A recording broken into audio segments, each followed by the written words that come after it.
Hello, everyone. Welcome back. I am Christine Dixon of the Ordinary Sacred, and I am here in Ecuador. This is not a green screen. This is real. And if you could focus over here, you would see clouds, blue sky, and mountains. I don't know if I can get you to be able to see them. Eh. I don't know how to do it. But at some point, the lighting will be such that you can see that. Okay, so today I'm excited to talk to you about the 15th chapter in Ralph de la Rosa's book, Outshining Trauma. And I'm going to give you a little spoiler here. I actually disagree with the bulk of this chapter, but I have connected with Ralph. I have parts that were saying, don't make a video and uh with counterpoints, you know. But I have connected with Ralph, and Ralph has given me the go ahead and is supportive of what I have to share today. And so chapter 15 is the first chapter in part three, which is basically an offering of Buddhist teachings and practices. I don't know if you can hear the dogs. They're hearing something. They must be hearing something that we're not hearing, right? It's so interesting. They're okay. Okay. I'm gonna leave that in.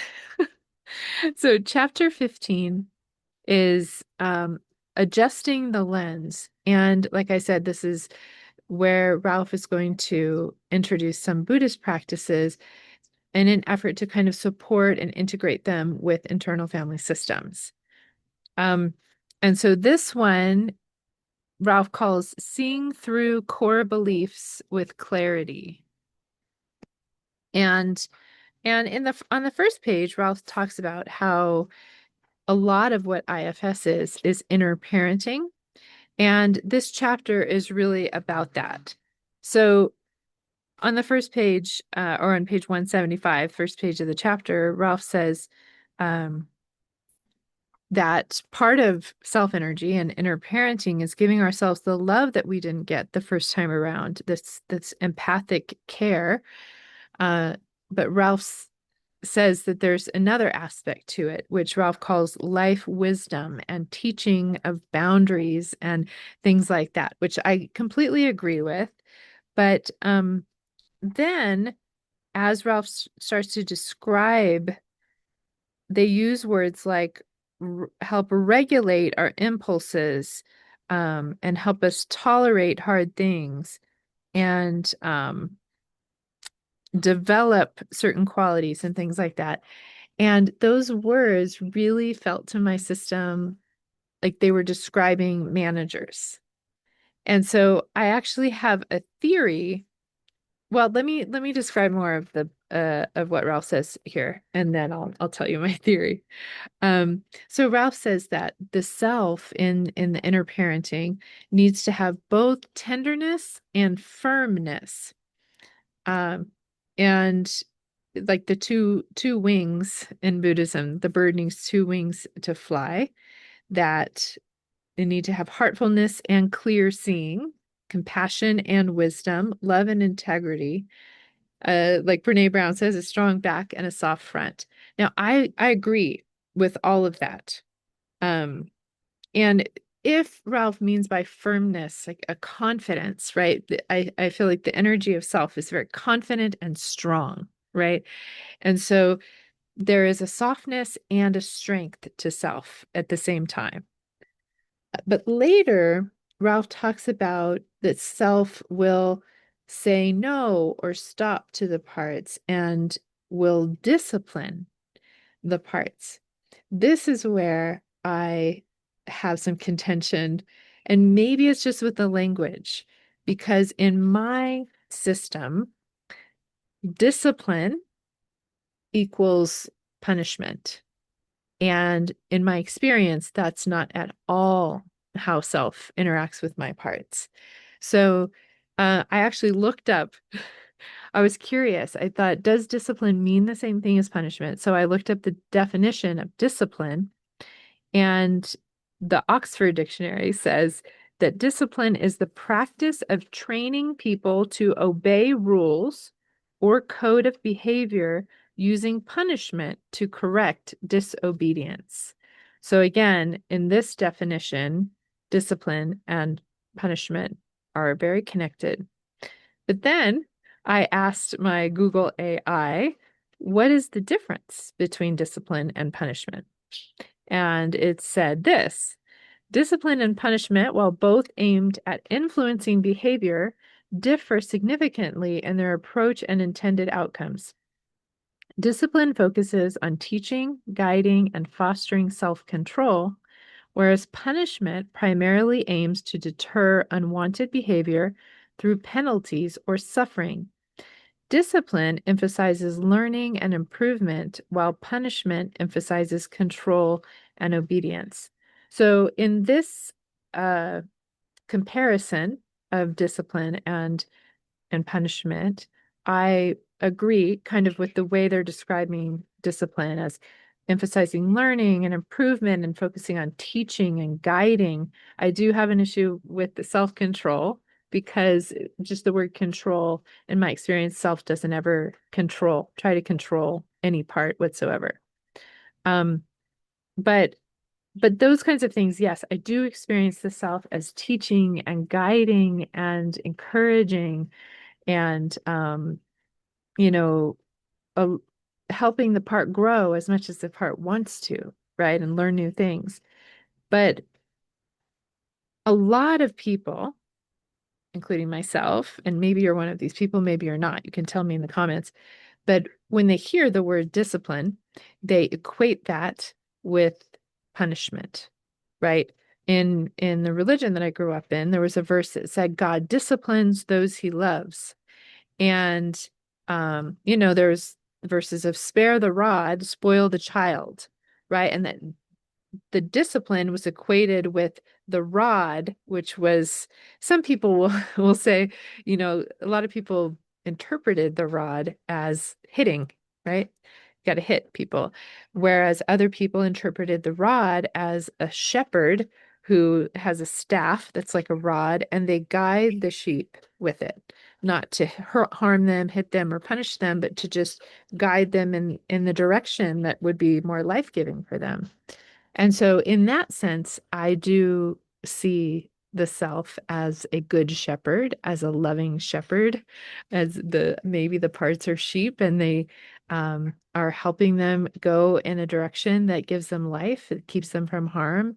Self is very protective, not in an extreme way, always honors the will and the autonomy of parts, but is always willing to help and to provide wisdom and all of those kinds of things.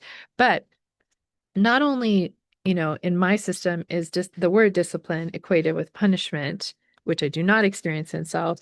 There are lots of other things that Ralph describes that for me describe managers, right? So like Ralph uses the word, sometimes we must confront and halt our parts. And then we develop the skills of questioning ourselves and our experiences.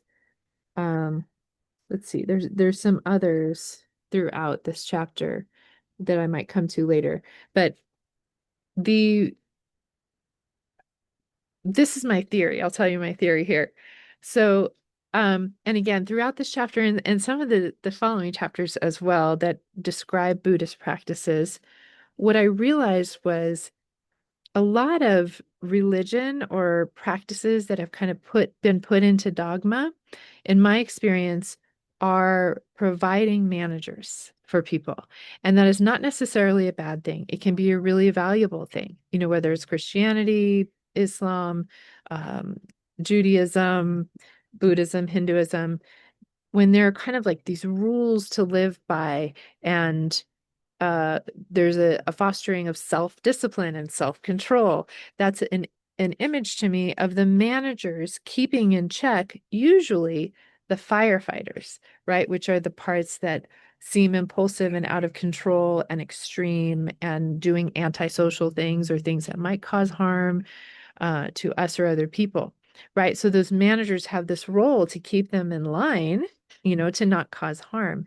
And I remember at the beginning of the book, Ralph was explaining that they had a system that was dominated by firefighter parts, big addictions and escaping and numbing parts. And that when they found Buddhism and Buddhist meditation, it was really, really helpful to them, right? To, like Brian says, stop the bleeding, right? There's a value in that to be able to counter these really strong, extreme parts that are pulling in this harmful direction and to keep them tempered with kind of these practices and these rules and these disciplines, right?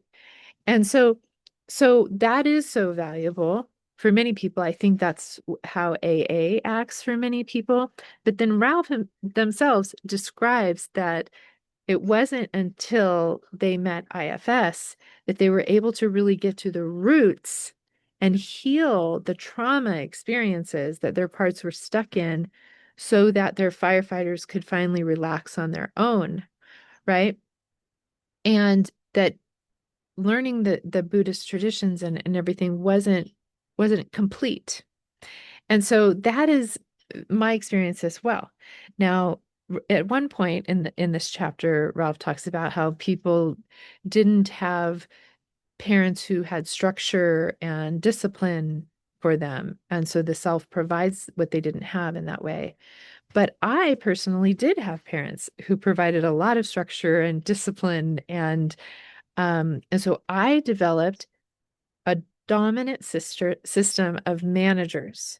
So whereas I think in Ralph's system, there was this dominant system of firefighters, and some of the manager parts were essentially exiled because it didn't feel safe. For my system, I had a dominant system of managers with my firefighters exiled, right? And my firefighters have come out of exile now, but they held things like anger and self-value and values of pleasure and rest and maybe taking risk and things like that, right? And so there's a need for that, for authenticity and pursuit of pleasure and rest, as well as our managers who give us the ability to organize ourselves and get things done and understand social rules, and follow them if we'd like to, right? So they both have value, but it seems like in Ralph's system, because the firefighters were so big, the managers needed to be developed in order to balance that out. Whereas for me, my managers were so big, I needed my firefighters to come out. Like my big people-pleasing part, Cassandra, became tempered when I got my firefighter, Sebastian, who holds anger, out of exile. And now Sebastian completely tempers um, Cassandra. I had an experience today where I got a message and someone expressed deep dissatisfaction with me, essentially saying I was a bad person for what I was doing. And Cassandra just felt so distraught by it that then Sebastian came up and said, no, and got defensive and was like, no, you're bad for for doing this to me, kind of thing. And Sebastian tempers that so I don't fall into, you know, self-deprecation and all of that. So they do a really good job of balancing each other. And so what I felt curious about is I wonder if Ralph's system found such value in the managers that were promoted in some of these Buddhist practices because it tempered their system and might have mistook that as self.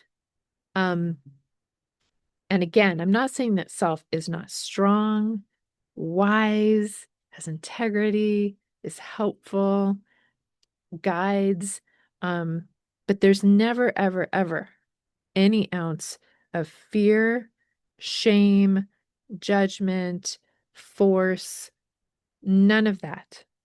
Uh, the self, in my experience, always speaks nonviolent communication, if you're familiar with nonviolent communication, which always respects the autonomy of the part in front of them and gets very curious about whatever it is that is keeping them from doing not the right thing, but the thing that is going to be life-giving and health-giving and freedom-giving for them, right? If they're choosing to do something that's counter to their own well-being, this instead of the self saying, stop it, no, down, don't do that kind of thing, or else, or, that kind of thing. The self, in my experience, says, I see you. I see that you're continuing to do this. I know that it's harming you. So, of course, I don't want you to do that. But tell me why. Help me help you so that you can naturally do this thing that's life-giving, so that you realize that you want it part. I'm never forcing you or trying to convince you necessarily. I'm meeting your concerns until you naturally uh, want to do the life-giving thing. So that's my experience of self. All right. So in this chapter, um, Ralph is introducing this practice called Lojong. I don't know if I'm saying that right. It's Lojong, and says it's 1,000-year-old practice, and essentially says that the implication of this practice is one of building a compassionate strength that addresses the harmful effects of traumatic experience. And that to me does describe IFS. Building a compassionate strength that addresses the harmful effects of traumatic experience. So that does sound like IFS. Again, Ralph has these kind of like two wings of the bird: gentleness tempered with grit, urgency tempered with levity, love tempered with discipline. Uses that word again, and says sometimes the self will give the parts a lovingly firm talking to. And again, that's not my experience.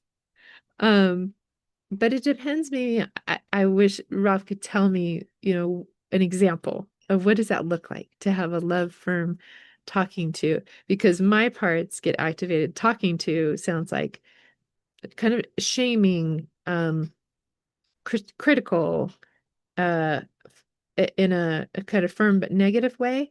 And maybe that's not what Ralph means at all. So, um, okay, I'm going to skip through some of this. Okay.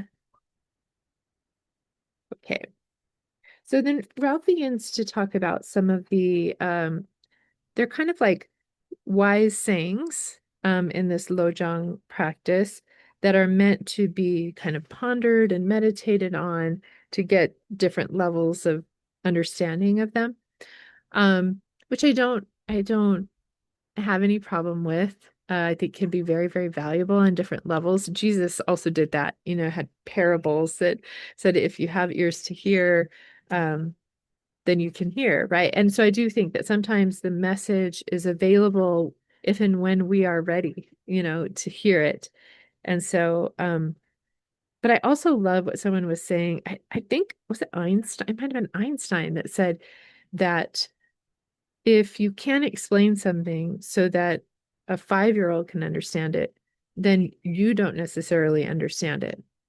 And I think my system does appreciate when I hear from someone who understands something and experiences it to such a deep level that they can explain it in a really simple, clear way that others can understand. And that's my experience of self, is that self will not kind of say, well, self doesn't ever do like a gotcha, like uh, well, if you don't understand, you're just not enlightened enough, or something like that. If a part says, oh gosh, I don't get that, I don't understand, the self will say, oh, okay, let me put it in a simple way, or let me help you understand. There's still a gentle nature in my experience of self. Um, so the saying that Ralph presents, I guess, is number 4, and it says, methods of liberation have no power of their own. Methods of liberation have no power of their own. And then I do love what Ralph says after this. Ralph says, fun fact, IFS has never healed anyone. All methods of liberation are simply roadmaps, devices to be applied to help us discover compassion. Yes, yes, yes. So, yeah, IFS has never healed anyone. It's always the capital S self or capital L love, really. Love is what heals. Love is always what heals. Inside, outside, everything. Everything in the universe. And I'm convinced that the whole matrix of the universe is made of love.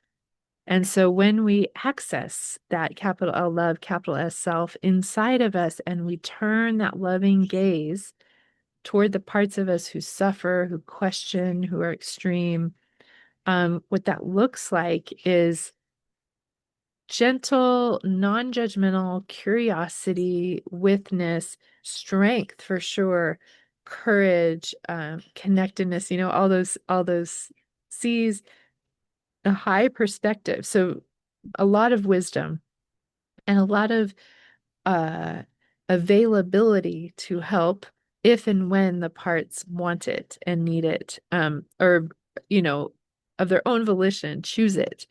It's never forced, never comes down like a hammer in any kind of way.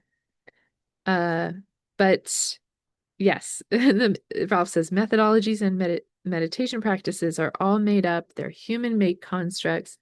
It is you, your capital Y-U, um, that that heals, right? And it is the practice that evokes the love from you, right? So it's still helpful. It's still a tool, or a roadmap. Like IFS to me is a roadmap, right? This is how what the model of IFS or the path of IFS, essentially, all the different parts that we know and the six Fs and then the five parts of the unburdening process of exiles, right? We can walk through those steps like a map. However, the map is not the territory, right? It's not the actual experience. So what I think Dick Schwartz did was he observed what happens organically and naturally once the self emerges in a person. Once there's enough space, a little bit of space for this wise, loving, true essence of a person to come out and relate to their parts, what naturally happens is the six F's. The self begins to befriend their parts and to get really curious about them and to try to understand what their fears and their concerns are, right? And then once those are met and there's a trust and a secure attachment and connection there, then they will guide the self, the capital L love, loving essence of the person, to the most wounded parts at the root, at the core of why these parts are acting up or extreme. And then the self will naturally witness without judgment, with patience, with curiosity, with delight, with compassion, right? We'll witness and then we'll offer to reparent or redo and whatever that they needed in that time. And then we'll naturally bring them out, retrieve them, and then we'll naturally help them unburden and then integrate the qualities that they had before they took on the burdens. I think Dick Schwartz was just observing this process that naturally happens once there's space for the self to come into the system. And then he kind of reverse engineered it, wrote it all down, and then people try to follow that like it's the map. It's like following a recipe, right? Someone who first created the recipe was just experimenting with lots of different things until they found this recipe that created this delicious cake or something, right? And but you might not like orange cake. You might want to make it strawberry, or you might be lactose intolerant or gluten intolerant, and so you might substitute some different things, or you might do some of the steps in different order in real life, right? And or might taste different to you than to someone else. So in experience, the only ingredient that's really needed for inner healing is self energy, is access to the essence, the core um self. And again, see, I can't even, I'm just describing an experience to you when I talk about it. So my hope is always that you will experience it. And I think Dick and Ralph in this book is trying to help people like build a path to experience self so that this natural healing will unfold. And I 100% agree with Ralph at the beginning of the book that the paramount word or nature of self is compassion. The compassion is what heals. And another word for compassion to me is love, right? Different people will define love in different ways. To me, love is valuing, accepting a part or a person exactly as they are, having delight in them. Um, again, it's an experience that I have with self. So, okay. Um, let me continue. Um, I'll go to the next one. Oh, let me see. There's something that uh, so Ralph talks about people seek out these methods and this medicine sometimes where it could be plant medicine or different things like that. And they're seeking a doorway into self energy. They're seeking a doorway to experience that. And I think that one of the reasons why my system doesn't feel a need for a lot of methodologies or a lot of even medicines or things like that is because I have access to what is being sought from those things. They're a vehicle to capital L love, capital S self. And because I am able to access that, um, I don't necessarily need that. Now, having said that, I realize that I do use some things to help me access self. Sometimes I'll put on binaural beats that are for meditation or different things, and that can help relax my body and my mind a little bit. I do really like the fivefold path that Ralph has of, posture and then deep breathing, noticing the breath, noticing where I am in space, and then the breathing from the heart. That can help me get into a space where I can receive from self. Sometimes I have lots of different moments where it's kind of like, where's self? Like I told you when I was activated this morning, when someone basically said I was a bad person, all my parts were active. I imagined them at the scene at a campfire, and they were just jumping up and down. And some of them were pointing at me, you bad person. Some were pointing at the other person, that bad person. Um, we're gonna get her, that kind of thing. And they were really, really active, and it was hard to access self in that moment because I didn't want to respond to the person from my parts that were activated, and they were really activated. So I just held space for them, and I did a loving kindness meditation toward them. I love you. May you be happy. May you be healthy. May you be safe. May you be free. And then I did that toward this person. Um, and then my body felt really tired. And so I laid down and just said, I invite self to give me whatever message you want me to know. So sometimes it feels like I'm self and I'm relating to my parts. But when my parts are so active and blended with me, sometimes I have to say, okay, I'm my parts, self, talk to me. Like, so sometimes I'm receiving messages from my parts. The other times when I'm so blended with my parts, I'm just want to receive a message from self. So I laid down and I asked self, what do you want me to know about this situation? And again, my parts and self don't always necessarily communicate in words. I'm telling you in words, but so basically what came to me was this person, kind of like Pigpen from Peanuts, that always had this like dark dirt, I guess, but like cloud around him. The person who was kind of attacking me, I pictured her in this like dark cloud, or this is what self showed me. And it was basically this image of her trying to pass the dark cloud to me. So it was like the message was, she is suffering and she's trying to pass her suffering to you. And the message was, don't take it, decline.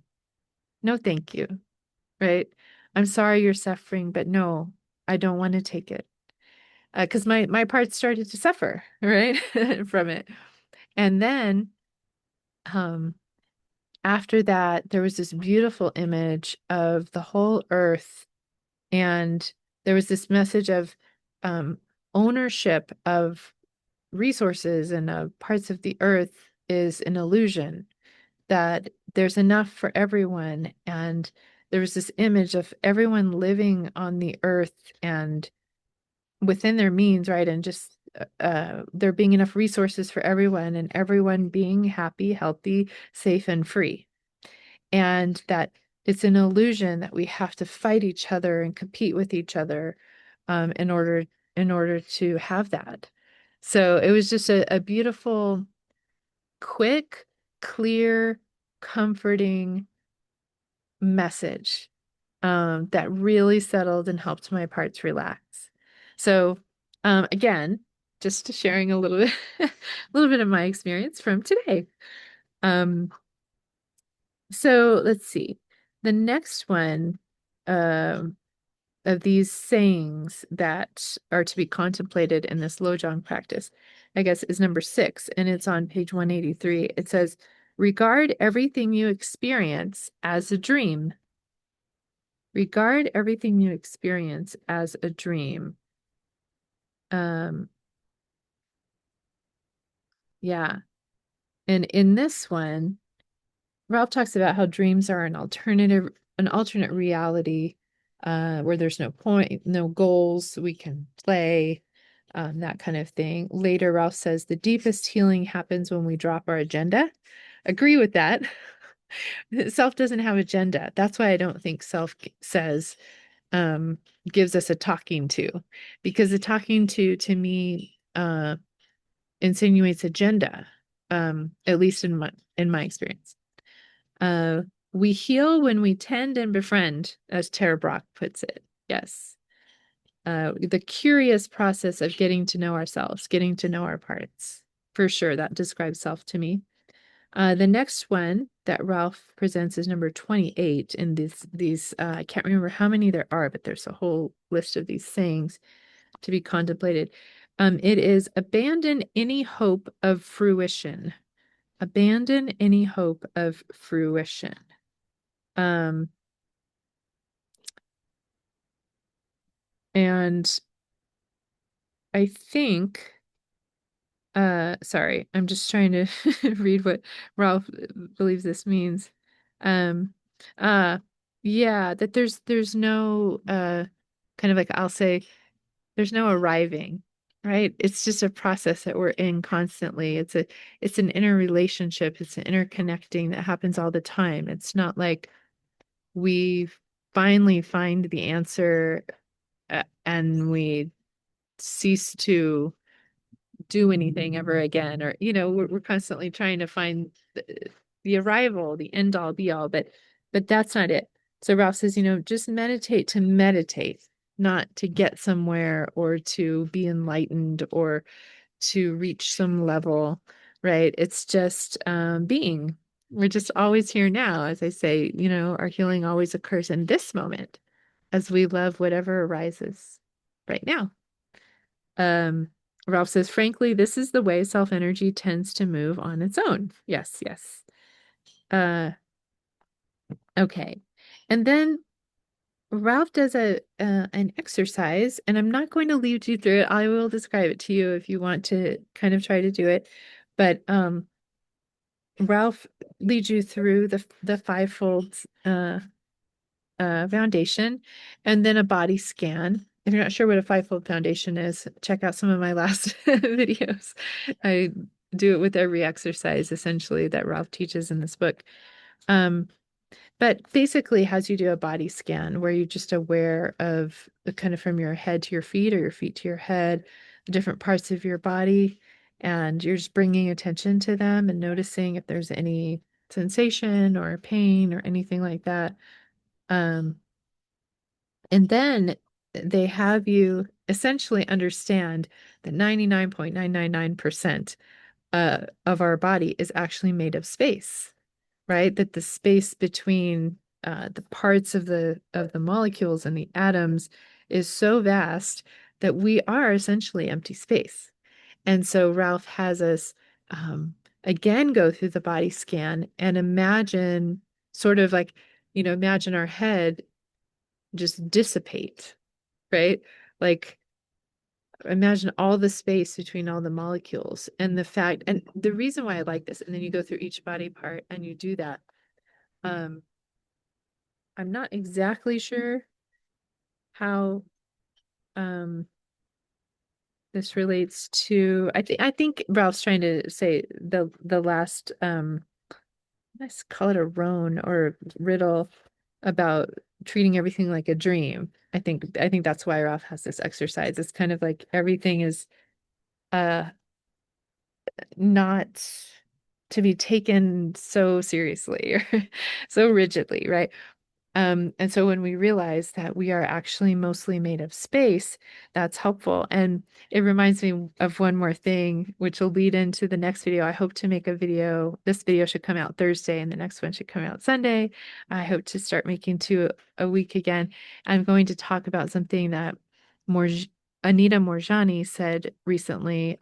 She's a woman who talks a lot about her near-death experience and just has a lot of wisdom that resonates completely with my experience in meditation and with IFS. But she talks about in this interview about how we think that we are just our bodies, but that we are actually this spirit that is a field that is much wider than our bodies. And this reminds me a little bit of what Ralph is getting at with there's so much space, because this body that moves around as my avatar in this world is actually powered by this energy source that is bigger than it. It's not like my spirit, my soul is inside my body. It's actually, I think, quite a bit far outside my body, this whole field.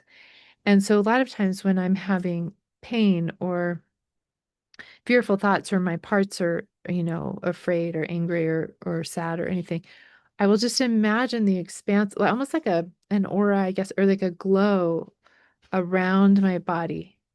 And will say, I know it's almost like I'm encapsulated like that. That aura is self, is love. And so I'm held in it. I can't describe it except that it's so powerfully comforting that whenever I feel any kind of suffering, that myself is literally bigger than my body. And I mean, it expands and connects to everything in the universe. But even just to kind of imagining the silhouette of light around me, that it is this unconditional love that is holding me, my body and my parts and my mind. And it is the one directing everything. And it is very powerful, and very loving. So you might try that maybe the next time you're suffering, and just see. Again, I'm always just proposing experiments to see what's helpful, what's not. Um, but yeah, whenever you're suffering, just lie down or sit down wherever you are. I might close your eyes and just imagine the light being that you are that expands beyond your body. And then it moves and directs you and it holds you in love. And breathe into that. So I hope you appreciated this. I know that I disagreed with some of the things that Ralph said. I'm curious. I really am what you all think of this. Um, what your experience is, if you kind of have had more of a firefighter dominated system or a manager dominated system, if you had either firefighters or managers that were exiled that needed to come back out of exile to help balance your system, if you have mistook other parts as self because they were so helpful to you, um, what you think about my assessment of this. Do you think I'm totally off base? That's okay. If you do, if your experience of self is disciplining, and love for you to tell me if that is your experience, what that feels like in your system and how you would kind of define through examples what that discipline looks like for you. And let's see. Um, hmm.